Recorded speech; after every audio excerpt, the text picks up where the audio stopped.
So, what if I told you that you didn't have to change anything in your life to be magical? And that is what I want to talk about today with Chats with Aunt Jackie. Because you know what? You are exactly where you need to be. You're exactly who you need to be. And you have magic all around you.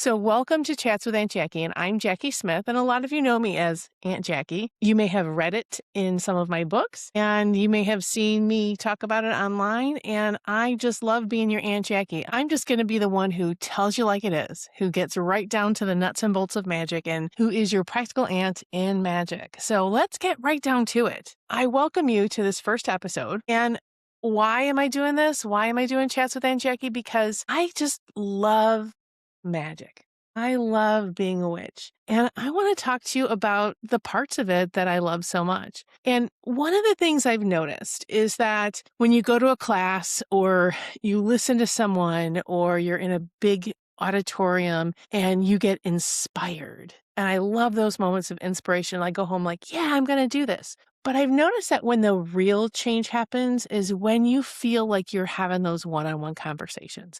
And that's what I hope that this Chats with Aunt Jackie is going to be all about for you, that you feel like you're having a conversation with me, that this is like you picked up the phone, you asked me a question, and I am just going to tell you like it is. I'm going to talk to you about some real practical stuff about magic.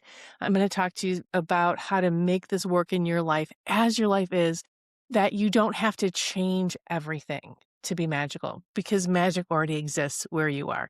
You can just bring it into your life. You don't have to change your religion. You don't have to change your aesthetic. You don't have to put on anything to say that I'm a witch and I'm magical because it's all around us. And that's one of the things I love about magic and I love about being a witch is it is all around you. I've had a lot of conversations lately with some amazing people that talk about how they are so excited about bringing magic into their lives and they have more people coming to them to say, hey, that's a really cool altar you put up in your workspace. How do I become more magical? And they say, well, you just can be. And so I want to talk about this, how this is easy to bring into your life. Just today, this morning, I had a great conversation with these three women that I was introduced to last minute after I had a different business conversation. And this one woman, she talks about how she makes candles too. And I think there's so much room for so many candle makers.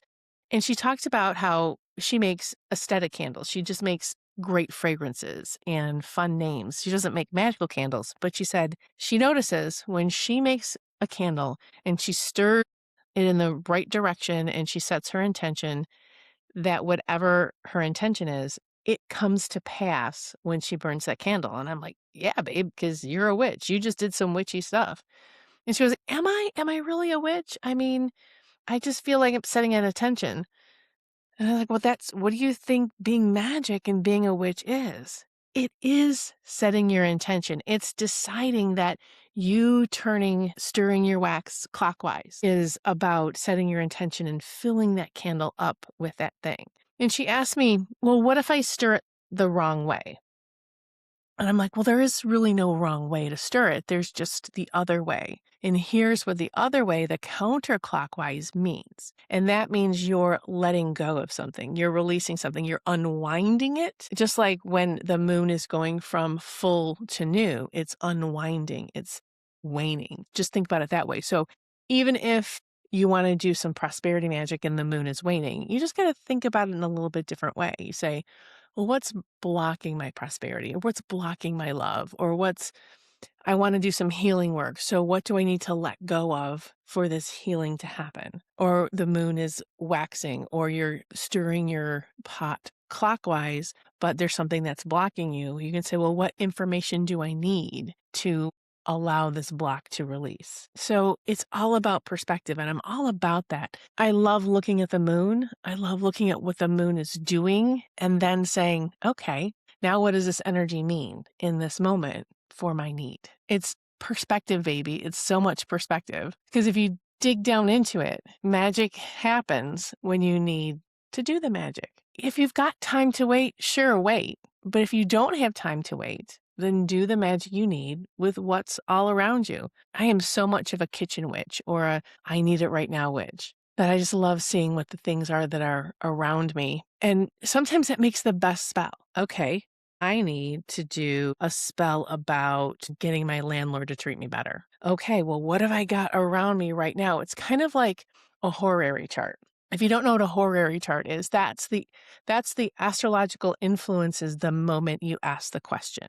And so whatever is the alignment of the planets, however they're aspecting each other, says this is what the answer to your question is. And so I kind of look at what's around me right now. Okay, well, I've got this silver thing, and I've got this piece of rose quartz, and I've got, okay, this is the tarot card I pulled, which is the Six of Pentacles. Ha ha ha. They're going to be generous to me. And I've got, this, I've got some mint around me, and I've got this, so what is it that I have around me right now? And that's going to kind of answer my question. I love kind of looking at things like that when I'm about to do a spell and see if it works. I love playing with the ingredients like that and saying, what's the meaning of this? And what can I do with this? What is this telling me? Well, I've got a piece of ocean jasper. I need to flow with this a little bit more. I need to flow into the moment. I need to go deeper in what's going on. I've got a pendulum right next to me. Okay, so I'm going to ask some questions. So love doing magic like that to say, okay, what's flowing around me right now? It's just magic flows around us all the time. I was having a great conversation with a friend of mine who he talked about how when something's going wrong with his house, what he does is he tells his house, all right, we got to fix this. All right, the spigot kind of starting to leak. So guess what, house? I need you to bring the resources to fix this. Bring the answers to me to fix this. And then within a short amount of time, he gets an ad for that spigot on sale, or he gets a surprise check that says, okay, now you have the money to fix the thing. So I love how you just flow into that energy and see what that happens. Those are so fun to have these different ways that magic kind of enters and exits your life in the moment as you need it. And it's just all about flowing with that energy.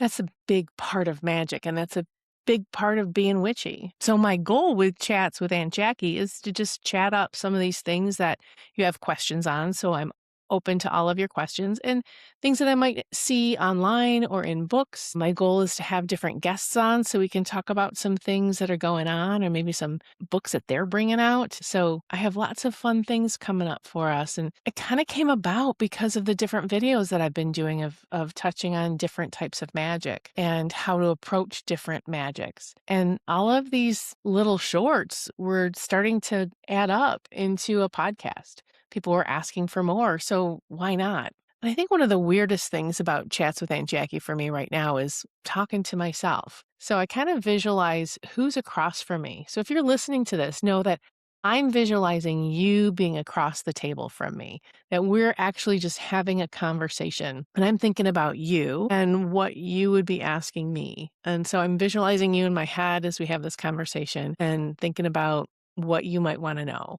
And sometimes I don't know the answer. And so we might dig into it together. And I might go, that's something I'm not really familiar with. And let's think about how we can approach this and how we can look into it. And I'm not an expert on all types of magic. And that's what I love about this whole process of working with energy and being a witch is because there's so many different types of us out there. I know about herbs. I know about oils. I know about candles. I know about doing conjure work. I'm not an expert at sigil work. I'm not an expert at astrology. I know enough to be dangerous. And so this Chats with Aunt Jacki might be that somebody asks me a question about doing sigil work, and I might pull out books the next time we have conversations and say, this is what I learned about this, and let's talk about it.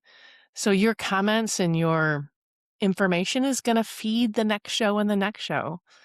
And as I was gathering information for this show and how do I want to open up Chats with Aunt Jacki, was really thinking about the intersection of my life and how magic and being a witch has been one very important pathway. Studying about the Akashic records, studying about making magical candles and herbs and tarot and all of these things that are very important in my magical path. And the other path in my life is being an entrepreneur, understanding spreadsheets and quotas and supply chains and how to do HR and bring people together and have the right pieces and parts that go together. So all of this is the intersection of my life. And does this intersect in this show? Absolutely. Because as I'm putting together the script for this show, I started thinking about the businesses that I am consulting with and working with them about where their glass ceiling is. Like when you grow a business, most businesses fail not because they're startup. Businesses don't necessarily fail at startup. The failure of a business happens when it scales because you hit your glass ceiling, you hit the extent of your knowledge. You have more people working for you and it's harder to manage all these people, or you have more product that you need to put out or more customers and you're not sure how to scale that. And the system that worked at this size doesn't necessarily work at this size, because as you stretch and scale, all the flaws in your system get bigger and bigger. And I was thinking today about how that's so true in life as well. So as we set our intentions out there, as we put our vision out there and then start to cast our spell, start to put the pieces out there to manifest what we want to manifest, we're making our life bigger. We're thinking bigger and we're dreaming bigger. And so what happens is our life's here and we want it to be here. So all of our own flaws and our own system get bigger. And so we find out our own failure points. We find our own glass ceilings of our own energy. Like, think about it this way. Like, have you ever seen the statistics on people who win big money in the lotto? Like somebody who wins multiple millions of dollars, 10, 20, $100 million. Well, the statistics say is that person ends up becoming poorer than when they started. So before they win, maybe their finances were here, then they win all this money, but then after they win all this money, their finances are here because they hit this glass ceiling and they fell below their starting point because they don't know how to manage that energy. And so as our life changes through the magical evolution we're doing, if we don't change to meet that magic, we want a bigger house. We want more love in our life. And if we don't change and evolve and figure out our glass ceilings along the way and heal those processes in our own life, then our magic is going to break. I mean, what we're trying to build will break, and then we'll shrink back down, maybe even smaller than we did before, because maybe we'll stop believing that this is possible. And I've seen it happen in many lives, including my own. I've seen it happen when my magic worked. Oh my gosh, look at all this great stuff happening. And then my own issues, my limitations, my fears, my beliefs, the things that kept me here, I start expanding to this higher space or this greater life. And then all of those fears that kept me smaller go, what are you doing? And it grabs all this energy and makes me even smaller to protect me. And that's what those fears and those limitations, that's their job, is to protect us from the scary, scary unknown. And magic takes us into the scary, scary unknown. So I love the idea of sliding into this scary unknown with you in the Chats with Aunt Jacki, because it is scary. That's what we want. We want to slide into the scary unknown and outside of our uncomfortable comfort zone, or else we wouldn't be casting spells and doing magic around it. So we can either cast the small spell that says, okay, I'm going to fix this problem today, or we cast the big spell that says, I want to heal the thing that's stopping me from moving beyond having to cast these small problems that fix the spell today. I want to fix this problem forever. And that's what big magic is all about. That's what life-changing magic is all about. And it's easy to hold back because it's scary. You know, sometimes the scariest thing is not failure. The scariest thing is success. I remember doing a lot of work in my business to get us past the $1 million mark, because it felt like the big goal, the big thing. Like if I could get past the $1 million mark in revenue, then everything would be okay. And the year we got past the $1 million mark and we celebrated, and this is great. In January, as we're setting our new goals, I became terrified because I did it. Well, now I got to do it again. And it was scarier to do it again than to do it the first time. Because doing this the first time was like, okay, I believe and we can get there. And so it's like, what? We got there. That's amazing. So that's like beginner's luck, right? I don't know if it'll happen. Maybe it'll happen. It could happen. And then, okay, it happened. Did it happen on accident? Did it happen on purpose? Can I manage this energy? Can I keep going? Well, the same thing with magic. I remember the first time I really moved energy. I remember it was moving people out of my way. Literally, I was going through traffic and I needed to get somewhere fast. I was late. I think I was picking my daughter up from school, and if you know about picking your kid up from aftercare, you got to get there by a certain time or they're going to charge you money or you're in big trouble. So traffic was terrible and it was late and it was gridlock. And I moved people out of my way. I just like said, all right, I pulled my energy to me. I did the thing that I did. I said the thing that I needed to say. I don't even remember what little charm I came up with in my head to say out loud. And suddenly people started moving and I started moving up. And I was able to get off the freeway and then the road opened up for me and I got there. I got there in the nick of time. And I was like, "Holy moly, holy crap, I did that. I got there. I moved all the cars out of my way. I literally moved people out of my way to get where I needed to go, and I wasn't in trouble, and my daughter wasn't mad at me or upset that she was the only one left. What a horrible feeling. As a parent, I would never want my child to have that feeling. And I got there, and then the next time I needed to do that, or I felt I could do that, could I do that? Did I have the energy? Was I focused enough? Was I urgent enough? Could I pull all those feelings up and do that again? And there was so much doubt in being able to do that a second time that I just couldn't do it. And I really had to analyze this like, well, how come I could do it before? Was it because I was in a panic? Was it because I had a bigger need and my need isn't as big this time? Is it because I'm just trying to move energy for no reason but to please my ego? So what's really going on here? And then it was because I had to do it again. I had to prove it to myself. I had beginner's luck. And now I have to recreate this a second time. Can I really do it a second time? It's not like, oh, I did it the first time. Now I know the muscle memory to how to do it. No, muscle memory comes after you do it over and over and over again. So that's just, magic, life, when you're having a new workout routine or measuring your food because you're watching your food. I saw the funniest video the other day. This guy who was like had his little cup on the scale and he was measuring the cheese, just the exact amount of cheese that he had. And he goes, okay. And his face was like, okay, that's exactly the amount of measurement I needed. And he had a little piece of cheese left. He's like, okay, that's exactly what I needed. And then he put the extra little piece of the cheese he had left in his mouth. And he's like, damn it, he ruined it. Because he had measured out what he needed because he's measuring his food, new diet plan, whatever. And it's so funny because I was like, oh my gosh, that's life. Like we measure out exactly what we need. And then at the very last minute, we screw it up by going to the old habits anyway. Changing a habit is I think, one of the hardest things to do because you can't just stop the habit. You have to replace the habit. You have to have a new habit that becomes stronger than the old habit, that gives you a bigger reward.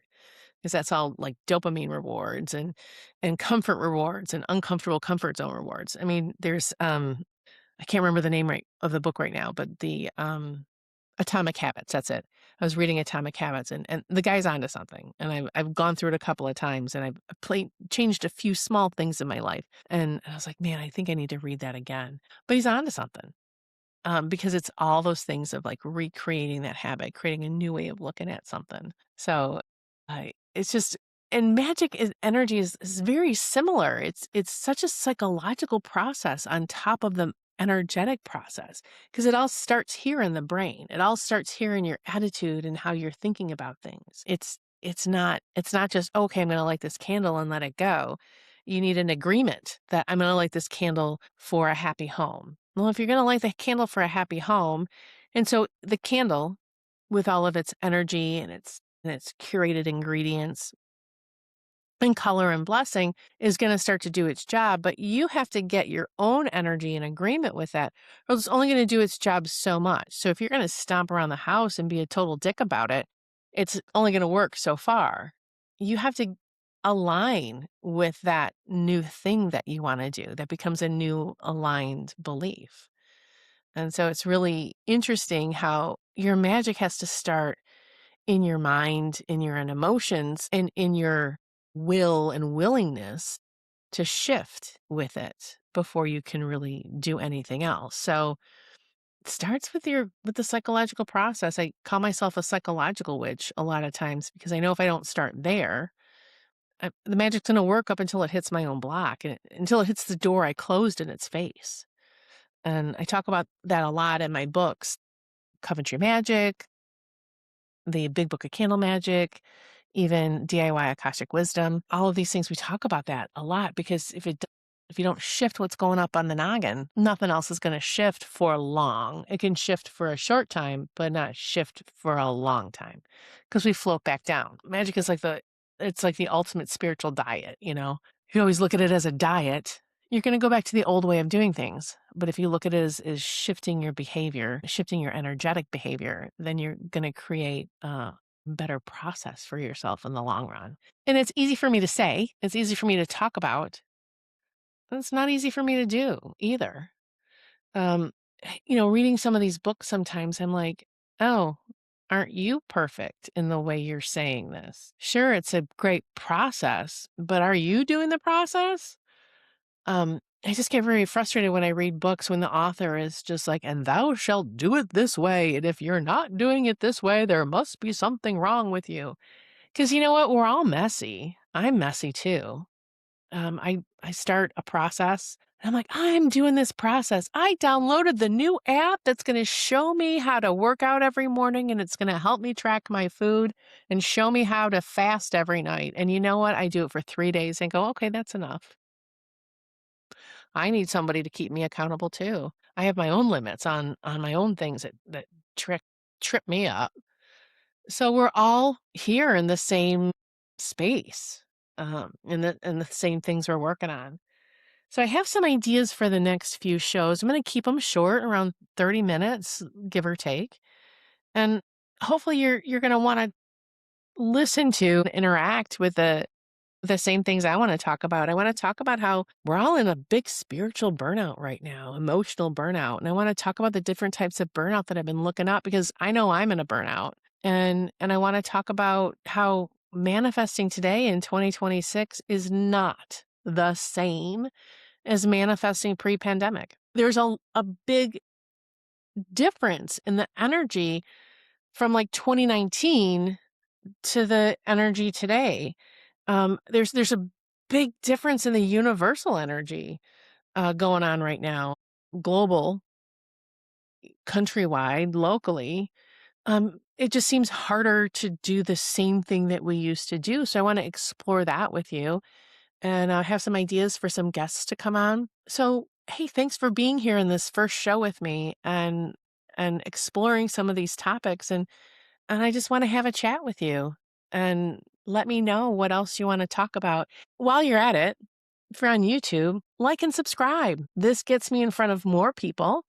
And if you're seeing this on other social media streams, head on over to YouTube and like and subscribe. Follow me on the different social media streams if you're not following me yet. And take a second and go over to AuntJacki.com and get on my mailing list. I have different articles and blogs coming up. I do readings over there. You can book a reading with me, which is not a requirement, but it's handy because I do Akashic record readings where we dive into the history of your soul, the records of your soul's entire existence, and we find out what's going on for you today. Is there something going on that you need to look at? Is there an issue that's blocking you from where you want to go? If you're feeling a little lost, what crossroads are you at? We'll take a look real deep and to see what's going on. Um, it helps me if you like and subscribe. And if you like what you're hearing, it helps other people hear this too. So I look forward to the next time and hey, come on back with some more chats with Aunt Jacki.